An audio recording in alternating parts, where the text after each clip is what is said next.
and welcome to another NCCS video tutorial. My name is Emmanuel and I'm an application engineer here at NCCS. Today I'll be doing a short video on the difference between patterning your sketch and then using a feature, and creating one feature and then patterning said feature. Now, looking at the relatively simple part I have open on my screen, we can see that it's easily created using these two methods. This one has been created by creating one feature and then patterning it, and the second by creating the entities on the sketch and then using the feature to cut out those entities. Now, what, may you ask, is the difference between these two? I'm not experiencing any lag, no difficulty in opening them. That's because these parts are relatively small, but even in these small parts there are two very noticeable differences. The first difference can be seen when looking at the performance evaluation.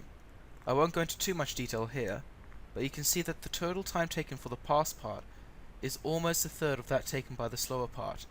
I know this may not seem like a lot of time difference, considering how small it takes to open each one, but as the part gets more complex, the time will increase. The second difference is the file size itself. The difference may be a lot less noticeable as that in time, but like I've said before, as the complexity increases, so will the size of your part, and so too will the gap between the two. Thanks for watching. If you have any questions of your own, the answer of which you want to see made into a video like this one, please feel free to give me a call or send an email. Hope you have a great day.